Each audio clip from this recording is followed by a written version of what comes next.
తెలుగు భాషను కాపాడుకుందాం, తెలుగు సాహిత్యాన్ని ముందు తరాలకు సంబంధించిన విద్యార్థులకు అందించేందుకు పాలక వర్గాలకు ముందుకు వచ్చి ఇతోధికమైన కృషి చేయాలంటూ ఈ దిశగా అందరినీ కూడా మేల్కొల్పేందుకు గాను ప్రయత్నాలు చేస్తున్న కేంద్ర హిందీ సమితి సభ్యులు అలాగే మాజీ రాజ్యసభ సభ్యులు యార్లగడ్డ లక్ష్మీప్రసాద్ ప్రస్తుతం మనతో ఉన్నారు.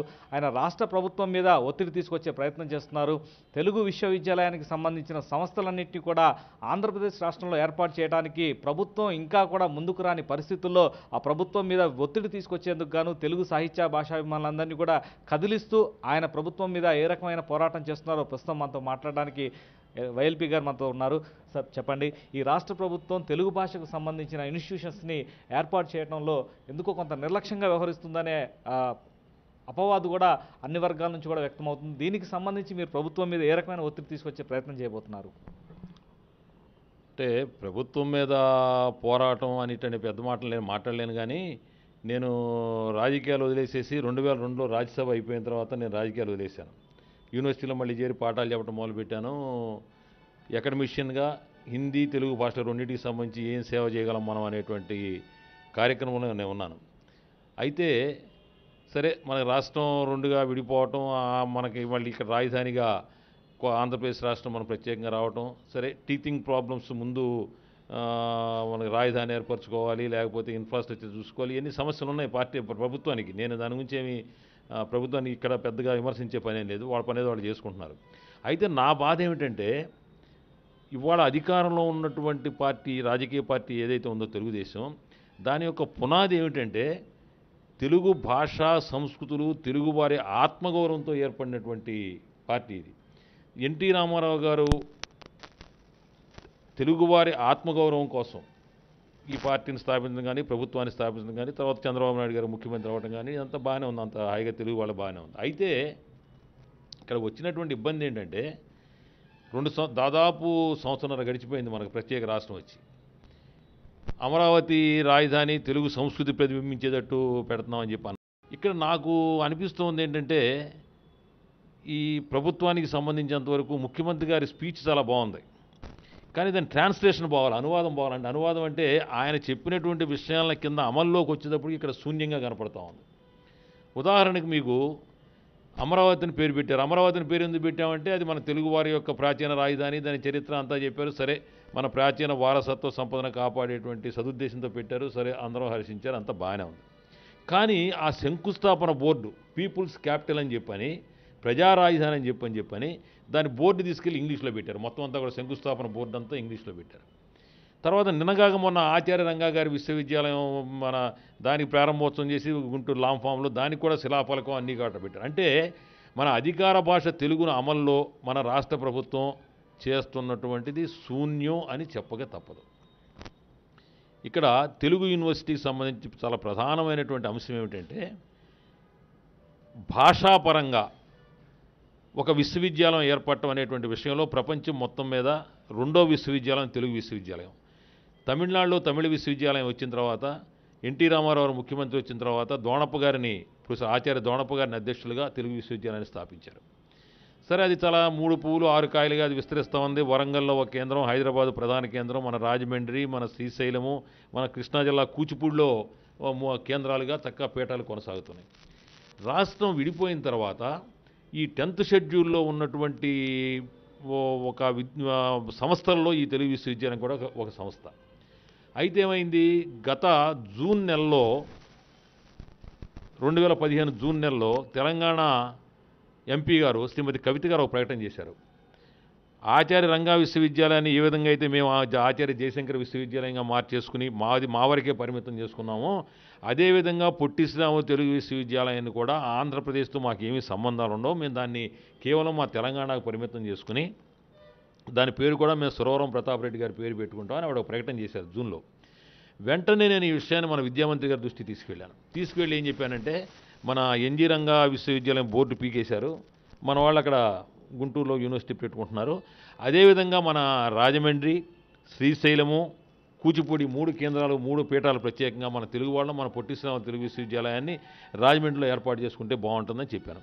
అప్పటికి తర్వాత పుష్కరాలు జరగటం, పుష్కరాల ఆఖరి రోజున ముఖ్యమంత్రి చంద్రబాబు నాయుడు గారు రాజమండ్రి ప్రజానీకాన్ని అభినందనలు తెలియజేస్తూ వారికి ఒక వాగ్దానం చేశాడు. రాజమండ్రి యొక్క సర్వతోముఖాభివృద్ధికి మా ప్రభుత్వం నేను కూడా తప్పనిసరిగా కృషి చేస్తాం. అందులో భాగంగా తెలుగు విశ్వవిద్యాలయాన్ని నేను రాజమండ్రి కేంద్రంగా ఏర్పాటు చేస్తాను మన ఆంధ్రప్రదేశ్కి అని చెప్పి నేను వాగ్దానం చేశారు. మీరు చెప్పినట్టు ముఖ్యమంత్రి గారు వాగ్దానం చేసి నెలలు గడిచినప్పటికీ కూడా రాష్ట్రంలో తెలుగు విశ్వవిద్యాలయానికి అలాగే తెలుగు విశ్వవిద్యాలయం సంబంధంతో ఉన్న పీఠాలకు సంబంధించిన ఎటువంటి కార్యక్రమం కూడా ఈ రోజుకి మొదలు కాలేదనే బాధ ఆవేదన చాలామంది భాషావేత్తలు భాషా ప్రేమికులు కూడా ఏర్పడుతుంది. దీనికి సంబంధించి ఇప్పటికే మీరు దీని మీద మీరు చేస్తున్న కృషి కూడా కొంత ఉన్న నేపథ్యంలో ప్రభుత్వానికి సంబంధించి ఏ రకమైన కదలిక ఇప్పటి వరకు ఉందని అనుకుంటున్నారు? ప్రభుత్వంలో ఏ విధమైన కదలిక లేదండి. చాలా దురదృష్టం ఏంటంటే నేను ఈ విషయాన్ని విద్యామంత్రి గారి దృష్టికి తీసుకువెళ్ళిన తర్వాత ఏం జరిగిందంటే అంబేద్కర్ సార్వత్రిక విశ్వవిద్యాలయాన్ని కూడా వాళ్ళు ఆ విధంగానే ప్రకటించి సార్వత్రిక విశ్వవిద్యాలయానికి ఆంధ్రప్రదేశ్లో ఉన్నటువంటి 90 సెంటర్లు ఏవైతే ఉన్నాయో కేంద్రాలు వాటికి వాళ్ళ సర్వీసులు నిలిపేశారు. విద్యార్థులు పరీక్షలు జరపమన్నారు, కటాఫ్ చేశారు. అప్పుడు ఆ విద్యార్థులు ఆందోళన చేస్తున్నప్పుడు ఆంధ్రప్రదేశ్ ఉన్నత న్యాయస్థానం హైకోర్టు దాన్ని సుమోటోగా కేసు స్వీకరించి విద్యార్థికి అన్యాయం చేయడానికి వీల్లేదని ఆ కేసు విచారణ మొదలుపెట్టింది. అదే సందర్భంలో జులై నెలాఖరులో పొట్టి శ్రీరాములు తెలుగు విశ్వవిద్యాలయం వాళ్ళు కూడా ఆంధ్రప్రదేశ్లో ఉన్న మీ 3 పీఠాలకి మాకు ఏ విధమైన సంబంధం లేదు, మేము కొత్త అడ్మిషన్ నోటీసు మీకు ఇవ్వము, మీకు సర్వీసులు మేము నిలుపుదల చేస్తున్నాము, అదేవిధంగా మీ సిబ్బందితో మాకేం సంబంధం లేదని చెప్పి ప్రకటన చేశారు. ప్రకటన చేయటమే కాకుండా నోటీస్ ఇచ్చేశారు. అంటే జూలై నెలలో మొదలుకొని ఇప్పటి వరకు ఆంధ్రప్రదేశ్లో ఉన్నటువంటి ఈ అంబేద్కర్ సార్వత్రిక విశ్వవిద్యాలయంలో పనిచేస్తున్నటువంటి అదేవిధంగా పొట్టి శ్రీరాములు తెలుగు విశ్వవిద్యాలయంలో పనిచేస్తున్నటువంటి బోధనేతర సిబ్బందికి జీతాలు లేవు 7 నెలలుగా. ఇది ఇవాళ నేపథ్యం. అప్పుడు నేను మరలా విద్యామంత్రి గారి దగ్గరికి వెళ్ళి అంబేద్కర్ విశ్వవిద్యాలయానికి సంబంధించి సుమోటోగా కేసు హైకోర్టు స్వీకరించింది. నేను మన రాష్ట్రం తరపున నేను పొట్టి శ్రీరాములు విశ్వవిద్యాలయం సంబంధించి నేను హైకోర్టుకి వెళ్తాను అన్నాను. అప్పుడు మంత్రి గారు చాలా సఫలతతో అవసరం లేదన్నా, మీరు వెళ్ళవలసిన పని లేదు, మేమే వెళ్తాం ప్రభుత్వం అని చెప్పని ఆయన అన్నారు. కానీ ఒక నెల రోజుల వరకు ఏమీ జరగల. ఇటీవల చేసిన కొన్ని కామెంట్స్ కొన్ని ప్రకటనలు కూడా చాలా సంచలనాత్మకంగా రాష్ట్రంలో చర్చ జరిగాయి. రాష్ట్ర విద్యాశాఖ మంత్రి తక్షణ రాజీనామా చేయాలంటూ కొంత ఆగ్రహం కూడా వ్యక్తం చేసిన పరిస్థితి ఉంది. ఇవన్నీ కూడా రాష్ట్ర ప్రభుత్వం మీద ఏ రకమైన ఒత్తిడి తీసుకొస్తున్నాయని మీరు అనుకుంటున్నారు? మీరు ఇంత కఠినమైన విమర్శలు చేయడానికి అనుకున్న కారణాలు ఏంటి? అంటే ఆగ్రహం కాదండి, అది ఆవేదన. విద్యామంత్రి గారు చెప్పిన తర్వాత ఒక నెల రోజుల తర్వాత హైకోర్టుకి వెళ్ళారు. హైకోర్టు నా బాధ ఏంటంటే ఒక 20 రోజుల వ్యవధిలో మన ఉన్నత విద్యారంగానికి సంబంధించి 2 సందర్భాల్లో హైకోర్టు సుప్రీంకోర్టు కూడా మనం సిగ్గుతో తల ఉంచుకోవాల్సిన పరిస్థితిని ఉన్నత విద్యాశాఖ అధికారులు తీసుకొచ్చారు. అందులో ఏమిటంటే హైకోర్టు సెప్టెంబర్ 4వ తారీఖున ఏ విధమైనటువంటి జడ్జిమెంట్ ఇచ్చిందంటే తెలంగాణ ప్రభుత్వాన్ని మీరు ఇంకా పిచ్చి వేషాలు మానేసేసి విద్యార్థుల జీవితాలతో ఆడుకోవద్దు, అర్జెంటుగా మీరు జూలై 15 వరకు ఏ విధమైన సేవలను అయితే తెలుగు విశ్వవిద్యాలయానికి కొనసాగించారో ఆ సేవలను మీరు మళ్ళీ పునరుద్ధరించండి అని ఆంధ్రప్రదేశ్ ప్రభుత్వాన్ని ఏమని కోరారంటే మీరు ఇంతవరకు ఈ సేవల వాళ్ళు మీకు అందిస్తున్నందుకు ఏ అమౌంట్నైతే ఏ మొత్తాన్నైతే మీరు ఆ తెలంగాణ ప్రభుత్వానికి మీరు కడుతూ ఉన్నారో ఆ డబ్బులు మీరు కట్టండి 4 కోట్ల రూపాయలు అని చెప్పారు. అంటే సిబ్బంది జీతాలు కానివ్వండి, సర్వీసులు కానివ్వండి, పరీక్షల ఖర్చులు కానివ్వండి, ఏదన్నా కానివ్వండి. సెప్టెంబర్ 4వ తారీఖున అప్పటికి జీతాలు లేవు 5 నెలలుగా. సెప్టెంబర్ 4వ తారీఖున ఆంధ్రప్రదేశ్ హైకోర్టు ఉత్తర్వులు ఇస్తే మన ఆంధ్రప్రదేశ్ ఉన్నత విద్యాధికారులు, ఉన్నత విద్యా ప్రధాన కార్యదర్శి కానివ్వండి, ఉన్నత విద్యామండలి అధికారులు కానివ్వండి, ఎవరైనా కానివ్వండి, నాకు వ్యక్తులతో సంబంధం లేదు అక్కడ, వారు నవంబర్ 23వ తారీఖు వరకు స్పందించలేదండి. ఈ స్పందించిన తీరుకి హైకోర్టు అక్షంతలు వేసింది. ఏమని వచ్చింది? హైకోర్టు తీర్పు అంటే మీకు గౌరవం లేదు, అదేవిధంగా సిబ్బందితో మీ జీవితాలతో మీకు చెలగాటం ఆడుకుంటున్నారు, విద్యార్థుల భవిష్యత్తు మీరు చెలగాటం ఆడుతున్నారని చెప్పని ఆంధ్రప్రదేశ్ హైకోర్టు అక్షంతలు వేసింది. ఏది 2 నెలలు పడుతుందా మీకు మేము ఇచ్చినటువంటి ఆర్డర్స్ని అమలు చేయడానికి అని చెప్పని, ఏది సిబ్బంది జీతాల విషయానికి సంబంధించి, తెలుగు విశ్వవిద్యాలయ పీఠాల అస్తిత్వానికి సంబంధించి. అది అయిపోయిన తర్వాత అక్కడ మన ఆంధ్రప్రదేశ్ ఉన్నత విద్యామండలి ఏదైతే ఉందో తెలంగాణ వాళ్ళ ఉన్నత విద్యామండలి బోర్డు పీకేసి మందే తెలంగాణ ఉన్నత విద్యామండలిని పేరు పెట్టుకుని మన కాగితాలు అన్ని ఇచ్చించి బయట పారేసి మీరు రోడ్డు మీద పడని తోసేస్తే మనం దిక్కు లేకుండా వేరే చోట బోర్డు పెట్టుకున్నాం. తర్వాత మన బ్యాంకు ఖాతాలు స్తంభింపజేశారు. అది అయిపోయిన తర్వాత మన ఫిక్స్డ్ డిపాజిట్ కాగితాలు కూడా లాకర్ల వాళ్ళు కూడా తీసుకెళ్ళిపోయారు. ఇంత జరుగుతున్నప్పుడు నేను విద్యామంత్రి గారిని ఏం కోరానంటే, అయ్యా గత 20 రోజుల్లో ఆంధ్రప్రదేశ్ హైకోర్టు అక్షంతలేసింది ఆంధ్రప్రదేశ్ ప్రభుత్వాన్ని. సుప్రీంకోర్టులో మనం వేసినటువంటి కేసుకి అటెండ్ అయ్యేటువంటి దానికి మన ప్లేడర్లో హాజరు కాలేదు కాబట్టి వాయిదా వేస్తున్నామని సుప్రీంకోర్టులో చెప్పారు ఆ రోజున. అంటే మనం కేసు వేసి మన యొక్క తెలంగాణ ఉన్నత విద్యామండలి అస్తిత్వానికి, మన విశ్వవిద్యాలయ అస్తిత్వానికి సంబంధించిన విషయం వచ్చిన మన ప్రీడర్ లేని కేసు వాయిదా 2 నెలలు వాయిదా వేసినప్పుడు ఈ దౌర్భాగ్య పరిస్థితి కారణభూతులైనటువంటి ఉన్నత విద్యాధికారుల మీద మీరు చర్య తీసుకోండి, విచారణ జరిపించండి. లేదంటే మీరు నా వల్ల చేత కాదంటారా మీరు రాజీనామా చేయండి అని చెప్పాను.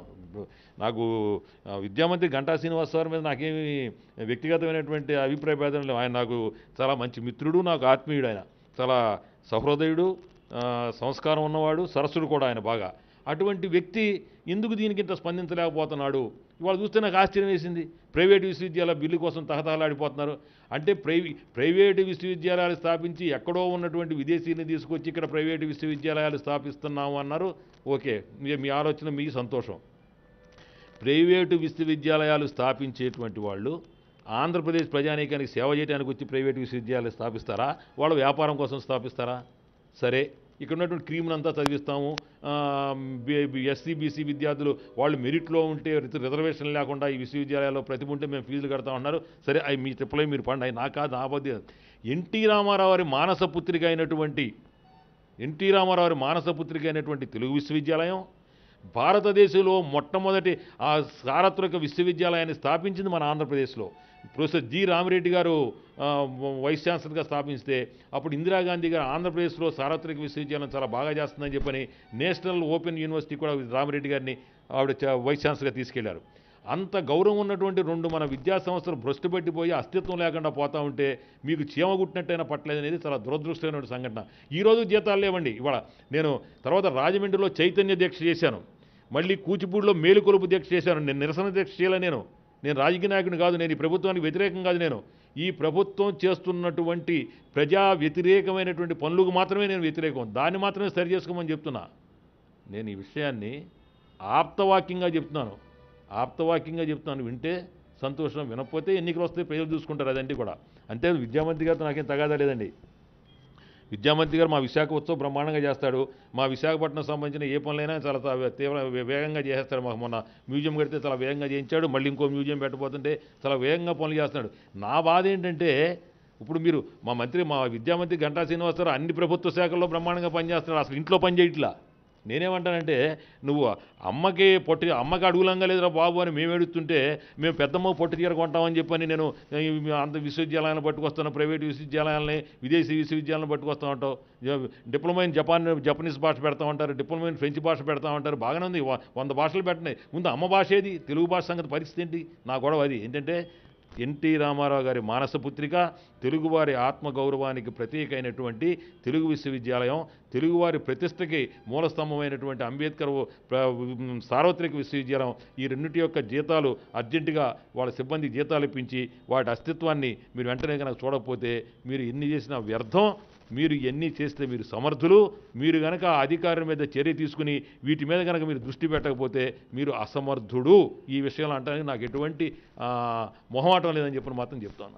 ప్రధానంగా రాజమహేంద్రవరం అంటూ తెలుగు పేర్లను పెట్టాము అని చెప్తున్న ప్రభుత్వం అదే రాజమహేంద్రవరానికి దగ్గరలో కృష్ణా జిల్లాలో ఉన్న కూచిపూడికి, తెలుగు సంస్కృతికి ప్రతీకగా నిలిచే కూచిపూడి నృత్యానికి సంబంధించిన కళాపీఠం లాంటి వాటిని ప్రత్యేకమైన నిధులు ఇచ్చి వాటిని ఏదైనా యూనివర్సిటీల పరిధిలోకి తీసుకొచ్చి ఆ కళాపీఠాలను అభివృద్ధి చేయాల్సిన బాధ్యత నుంచి కొంచెం పక్కకు తప్పుకున్నట్టు కనిపిస్తుంది. ప్రైవేటు విశ్వవిద్యాలయాల మీద ఉన్న మోజు ఇటువంటి సంస్కృతికి సంబంధించిన కళాపీఠాలు అంటున్నారు. దీన్ని ఏ రకంగా ఈ ప్రభుత్వాన్ని మీరు మేల్కొల్పేందుకు ప్రయత్నం చేయబోతున్నారు? కాదండి, ఇక్కడ విషయం ఏంటంటే ఎన్టీ రామారావు ముఖ్యమంత్రిగా ఉన్నప్పుడే ఈ కూచిపూడి సంబంధించినటువంటి పీఠాన్ని ఆయన తెలుగు విశ్వవిద్యాలయంలో తీసుకొచ్చారు. అంతో ఘనమైనటువంటి చరిత్ర కూచిపూడి. చంద్రబాబు నాయుడు గారు అప్పుడు ముఖ్యమంత్రిగా ఉన్నప్పుడు అప్పుడు సుప్రీంకోర్టులో ఉన్నటువంటి జస్టిస్ జాస్తి చలమేశ్వర గారు ఆయన ఆ ప్రాంతానికి చెందినటువంటి వ్యక్తి. ఆయన పెదముత్తి ఆయన నేటివ్ ప్లేస్. ఆయన తెలుగు విశ్వవిద్యాలయం పట్ల ప్రత్యేక శ్రద్ధ తీసుకుని విదేశీ విద్యార్థులు వస్తున్నారు, వాళ్ళకి హాస్టల్లో కూచిపూడి నృత్యాన్ని నేర్చుకోవడానికి విదేశీ విద్యార్థులు వస్తుంటే వాళ్ళకి వసతి సౌకర్యం లేదని చెప్పని అప్పుడు నాకు చెప్తే నేను 10 లక్షల రూపాయలు, అప్పుడు ఎంపీగా ఉన్న దగ్గుబాటి వెంకటేశ్వర 10 లక్షల రూపాయలు, ప్రభాకర్ రెడ్డి గారు 10 లక్షల రూపాయలు ఇచ్చి మేము అక్కడ చలమేశ్వర గారు అక్కడ హాస్టల్ కూడా కట్టించారు. అంత ప్రతిష్టాత్మకంగా నడుస్తున్నటువంటి కూచిపూడి పీఠం తెలుగు విశ్వవిద్యాలయం అంతర్భాగంగా ఉంది. అటువంటి దాన్ని కూడా నెగ్లెక్ట్ చేసి పైగా ముఖ్యమంత్రి గారు వాగ్దానం చేశారు. నేను విద్యామంత్రి గంటా శ్రీనివాసరావుని కోరేది ఏంటంటే, మీ ముఖ్యమంత్రి గారు, మన ముఖ్యమంత్రి గారు రాజమండ్రిలో ప్రకటన చేశారు. ఏమని? నేను రాజమండ్రి కేంద్రంగా ఆంధ్రప్రదేశ్ సంబంధించిన పొట్టి శ్రీరాములు విశ్వవిద్యాలయాన్ని ఇక్కడ పెడతాను అని చెప్పని ఆయన చెప్పి ఎన్ని రోజులైంది? అసలు మీరు దాని మీద ఎందుకు మీరు ముందుకు అడిగారు? నేను ఒకటే కోరుతున్నాను, అయ్యా మీ ఉన్నత విద్యాశాఖ అధికారుల్ని ఒక శ్వేతపత్రం ప్రకటించమనండి. ఈ ఉన్నత విద్యాశాఖలు ఏం చేస్తున్నారు? మోసం చేస్తున్నారు ముఖ్యమంత్రి గారిని, నేను విద్యామంత్రి గారిని. ఎలా మోసం చేస్తున్నారు? ఈ అంబేద్కర్ విశ్వవిద్యాలయము, ఈ తెలుగు విశ్వవిద్యాలయము 10th షెడ్యూల్లో ఉన్నాయి కాబట్టి మనం దీన్ని ఏమి చేయలేకపోతున్నాం, కోర్టులో ఉన్నాయని చెప్తున్నారు. నేను సూటిగా అడిగే ప్రశ్న ఏంటంటే ప్రభుత్వాన్ని, 10th షెడ్యూల్లో 107 సంస్థలు ఉన్నాయి. ఈ 107 సంస్థల్లో ఆచార్య ఎన్జీ రంగా విశ్వవిద్యాలయం ఈ సంస్థలు 107లో ఉంది. అదేవిధంగా మన మర్రి చెన్నారెడ్డి మానవ వనరుల సంస్థ ఉంది. ఈ మానవ వనరుల సంస్థ ఏదైతే ఉందో దీనిని తెలంగాణలో ఒక తోపు తోసేస్తే ఇమీడియట్గా రాత్రికి రాత్రి మన చీఫ్ సెక్రటరీ గారు చక్రపాణి గారు అనేటువంటి ఒక రిటైర్డ్ ఐఏఎస్ ఆఫీసర్ని డైరెక్టర్ వేసి మన నూజివీడులో ఉన్నటువంటి ఐఐటీలో దాన్ని ప్రారంభించేసారు. తర్వాత నిన్నగాక మొన్న మన ముఖ్యమంత్రి గారు ఆంధ్రప్రదేశ్ ప్రెస్ అకాడమీ ఉంది మీకు సంబంధించింది. ఈ ప్రెస్ అకాడమీకి వాసుదేవ దీక్షితులు గారిని పెద్దల్ని వారిని చైర్మన్ చేశారు. చాలా సంతోషం, గౌరవించదగ్గ విషయం. అయితే నేనేమంటున్నానంటే అంబేద్కర్ సార్వత్రిక విశ్వవిద్యాలయానికి, పొట్టి శ్రీరాములు తెలుగు విశ్వవిద్యాలయానికి 10th షెడ్యూల్ అడ్డం వస్తుందని చెప్పేటువంటి ఈ ఉన్నత అధికారులు మరి ఈ రంగా విశ్వవిద్యాలయం, ఈ మానవ వనరుల అభివృద్ధి సంస్థ, ఈ ప్రెస్ అకాడమీలు కూడా 10th షెడ్యూల్లో ఉన్నప్పటికీ వీటిని మీరు ఆంధ్రప్రదేశ్లో ఎలా ప్రారంభించారు? కాబట్టి ముఖ్యమంత్రి గారు, మంత్రి గారు మీ ఇద్దరిని మీ అధికారులు మోసం చేస్తున్నారు. 20 రోజుల వ్యవధిలో మీకు హైకోర్టులో, సుప్రీంకోర్టులో అవమానకరమైన పరిస్థితి తెచ్చారు. కాబట్టి వీరి మీద మీరు ఇది ఎంక్వైరీ విచారణ జరిపించండి. నేనేమి సూమోటోగా వాళ్ళ మీద చర్యలు తీసుకుని పిచ్చి మాటలు మాట్లాడలేదు. నాకు కూడా కాస్త బుద్ధి జ్ఞానం ఉన్నాయి. ఈ 2 సంఘటనల మీద విచారణ జరిపించండి. ఈ 2 ప్రశ్నలు వాళ్ళని వెయ్యండి. 10th షెడ్యూల్లో ఉన్న ఈ 3 సంస్థలకు లేని అడ్డం దీనికి ఎందుకు వస్తుందని చెప్పని ఇవ్వండి. అదేంటంటే ఏమంటారు, అక్కడ మనకు ఆస్తులు ఉన్నాయి, మనకి ఇంకా డబ్బులు ఉన్నాయి అంటున్నారు. నేనేమంటున్నానంటే రీఆర్గనైజేషన్ యాక్ట్లో ఏం చెప్పారంటే ఈ 10th షెడ్యూల్లో ఉన్నటువంటి సంస్థల యొక్క ఆస్తులు ఎక్కడ ఉన్నాయో వాళ్ళయే చెందుతాయి, మిగతాయి సానుకూలంగా మీరు కూర్చొని చర్చించుకోవాలి అంటున్నారు. నేనేమంటున్నాను, పొట్టి శ్రీరాములు తెలుగు విశ్వవిద్యాలయానికి సంబంధించినంత వరకు మనకి రాజమండ్రిలో భవనాలు ఉన్నాయి, 40 ఎకరాల పొలం ఉంది, ల్యాండ్ ఉంది. అదేవిధంగా శ్రీశైలంలో 20 ఎకరాల ల్యాండ్ ఉంది, భవనాలు ఉన్నాయి. అదే కూచిపూడిలో బ్రహ్మాండమైనటువంటి ల్యాండ్ ఉంది, భవనాలు ఉన్నాయి. వీటిని మనం రాజమండ్రి కేంద్రంగా విశ్వవిద్యాలయాన్ని స్టార్ట్ చేసి మిగతా పుస్తకాలు, తాళపత్ర గ్రంథాలు, మిగతా వారసత్వ సంపద ఏదైతే ఉందో దానికోసం కోర్టులో ఫైట్ చేద్దాం. ఆ కోర్టు కేసు తెలియదప్పటికి మనకి సుప్రీంకోర్టులో, హైకోర్టులో కేసులు తెలియదప్పటికి వాళ్ళ పని ఒత్తిడి కారణంగా సంవత్సరాలు గడిచిపోతున్నాయి. ఈలోపు మన ఈ విశ్వవిద్యాలయం అస్తిత్వమే పోతా ఉంది. అందుచేత నేను వారిని సవినయంగా కోరేది ఏంటంటే మనకి తెలుగు భాషా సంస్కృతికి ప్రతీకగా స్థాపించినటువంటి ఈ తెలుగు విశ్వవిద్యాలయాన్ని మీరు అర్జెంటుగా కాపాడండి. ఇదేదో మొహమాటానికో లేకపోతే ఇదేదో ప్రతిష్టకో భంగంగా లక్ష్మీప్రసాద్ గారు చెప్పాడు కాబట్టి దీన్ని చేయొద్దని అనుకుంటే మీ కర్మ, నేనేం చేయలేను. లక్ష్మీప్రసాద్ సంబంధించింది కాదు ఇది, తెలుగు వారు అందరికి కూడా చెందినటువంటి వ్యవహారం ఇది. అందుచేత మళ్ళీ నేను మీ ద్వారా కూడా వారిని కోరేది ఏంటంటే ఇందులో ఎవరి పట్ల నాకు రాగద్వేషాలు లేవు. తెలుగు భాష సంస్కృతిని పరిరక్షించడమే మనందరి ధ్యేయం. ఎన్టీ రామారావు ఆ మాట చెప్పారు. తర్వాత ముఖ్యమంత్రి గారి పట్ల కూడా నాకు సంతోషమైన విషయం ఏంటంటే ఆయన మొన్న మన మాతృభాషా దినోత్సవం జరిగినప్పుడు కూడా ఇక్కడ మన విజయవాడలోనే 15 మంది తెలుగు పండితులకి సంవత్సరం కూడా అందరికీ ఆయన బ్రహ్మాండంగా సత్కారాలు చేసి అధికార భాషా సంఘానికి ఎవరైనా హరికృష్ణ గారు అని చెప్పని యాసన అని చెప్పని ప్రకటన చేసి ఇవన్నీ చేశారు. కానీ ఇంతవరకు అధికార భాషా సంఘం లేదు, దాని కార్యాలయం లేదు. తర్వాత మీకు అధికార భాషా చట్టంలో ఉన్నటువంటి ఏ ఒక్క నియమాన్ని కూడా మన ఆంధ్రప్రదేశ్ ప్రభుత్వం పాటించడం లేదు. అందుచేత ముఖ్యమంత్రి గారిని కోరేది అంటే అయ్యా మీరు తెలుగు భాషా సంస్కృతికి సంబంధించి మీ స్పీచ్ చాలా బాగుంది, అంటే మీ ఆలోచనలు బాగున్నాయి, కానీ వాటి అనువాదం అంటే వాటిని కింద అమలు చేసే విధానంలో మాత్రం శూన్యం, మీ అధికారులు ఏమీ చేయటం లేదు. తర్వాత మన తమిళనాడులో తెలుగు భాష పరిస్థితుంది. 2006లో తమిళనాడు ప్రభుత్వం ఒక దుర్మార్గమైన చట్టాన్ని తీసుకొచ్చింది. అందరూ తమిళం నేర్చుకోవాలి, తమిళ భాషలోనే పరీక్షలు రాయాలని చెప్పని. అకస్మాత్తుగా మొన్న కత్తి మనకు భాషా అల్పసంఖ్యాక ప్రాంతాలు కృష్ణగిరి, తర్వాత హోసూరు, ఆ కొన్ని ధర్మపురి జిల్లాలు ఏవైతే ఉన్నాయో అక్కడ తెలుగు మైనారిటీ పాఠశాలలో ఉన్నటువంటి విద్యార్థుల్ని వాళ్ళు 1వ తరగతి నుంచి 9వ తరగతి వరకు తెలుగు చదువుకుంటే వాళ్ళని సడన్గా ఈ తమిళంలో పరీక్ష చేయాలని చెప్పి వాళ్ళు ఉత్తర్వులు జారీ చేశారు. 150,000 మంది మన తెలుగు విద్యార్థులు ఆ ఉరేసు చావాల అగమ్యగోచరమైన పరిస్థితిలో ఏర్పడితే తమిళనాడు హైకోర్టు దయదలిచి మనకి ఈ ఒక్క సంవత్సరానికి మనకి రాయితీ ఇచ్చింది. అంటే రాజ్యాంగానికి వ్యతిరేకంగా వాళ్ళు వ్యవహారం చేస్తూ ఉన్నటువంటి పరిస్థితి. ఆ విషయం మీద నేను సుప్రీంకోర్టు కూడా వెళ్తున్నాను. ఆ విషయంలో కూడా నేను ముఖ్యమంత్రి గారిని అభినందించేదంటే ఆయన వెంటనే తక్షణం స్పందించి జయలలిత గారికి లెటర్ రాశారు. మన మంత్రి పల్లె రఘునాథ్ రెడ్డి గారిని వెళ్ళి తమిళనాడు విద్యామంత్రి గారితో మాట్లాడమన్నారు. మళ్ళీ రఘునాథ్ రెడ్డి గారు 2వ సారి కూడా వెళ్ళారు. అయితే నేననేది ఏమిటంటే తమిళనాడులో ఉన్నటువంటి తెలుగు విద్యార్థుల పట్ల, తెలుగు వారి పట్ల మీరు చూపిస్తున్న మమకారానికి నేను మిమ్మల్ని అభినందిస్తున్నాను. కానీ మన రాష్ట్రంలో ఉన్నటువంటి తెలుగు పరిస్థితిని చూడవలసిన బాధ్యత మన మీద ఉందా లేదా? అందుచేత నేను ముఖ్యమంత్రి గారికి విద్యామంత్రి గారికి మళ్ళా ఒకసారి చెప్పాను, మీ అధికారులు మిమ్మల్ని మోసం చేస్తున్నారు, తప్పుదారి పట్టిస్తున్నారు. ఇది ఒక విషయంలో, మిగతా మంత్రిత్వ శాఖల విషయాలు నాకు తెలియదు. ఈ ఉన్నత విద్యాశాఖలో జరుగుతున్నటువంటి వ్యవహారంలో మిమ్మల్ని ఏ విధంగా భ్రష్టు పట్టిస్తున్నారో మీ ప్రభుత్వాన్ని మీరు గమనించండి.